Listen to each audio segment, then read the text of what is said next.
શહેર में સપ્ટેમ્બર 2025 में થયેલા ચર્ચિત રાયોટિંગ કેસ મામલે મુખ્ય આરોપીની અટકાયત કરવામાં આવી।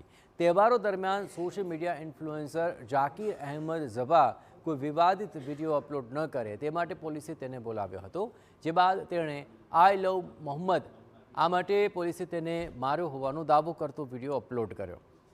આ ભ્રામક વિડીયો સોશિયલ મીડિયા પર વાયરલ થયો અને લોકોએ ઉશ્કેરાઈને બી ડિવિઝન પોલીસ સ્ટેશનનો ઘેરાવ કર્યો હતો અને પથ્થરમારો શરૂ કર્યો હતો। આ સમગ્ર મામલે પોલીસે જાકીર સહિત 300 લોકો સામે ફરિયાદ નોંધી હતી, જેમાં અત્યાર સુધી 135 જેટલા આરોપી ઝડપાયા હતા, જ્યારે કે 180 જેટલા આરોપી હજુએ ફરાર છે। આ કેસમાં પોલીસે જાકીર ઝબા નામના આરોપીની મહારાષ્ટ્રના ભીવંડીમાંથી ધરપકડ કરી છે।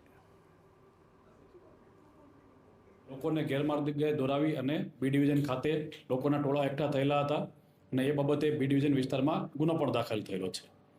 અત્યાર સુધીમાં આશરે 300 જેટલા વ્યક્તિઓના નામ એ ગુનામાં ખુલેલા છે, જેમાંથી આશરે 135 જેટલા આરોપીઓને પોલીસે અત્યાર સુધીમાં અટક કરેલા છે।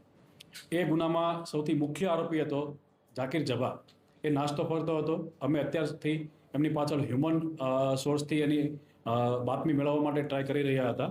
અમને એના આધારે ખબર પડી હતી કે તે ગોધરામાં અમુક માણસોના કોન્ટેક્ટમાં છે, તો એ માણસોને અમે વિશ્વાસમાં લઈ અને અમારા માણસોને ભીવંડી મહારાષ્ટ્ર ખાતે મોકલી એમની જે ડેલીની અવરજવર હતી એને નોકરી કરવા જવાના સ્થળની ત્યાં રેકી કરી રિક્ષા અને બાઇક લઈ અને અમારા પોલીસવાળાએ તેને આતરી અને તેને ત્યાંથી અટક કરેલો છે।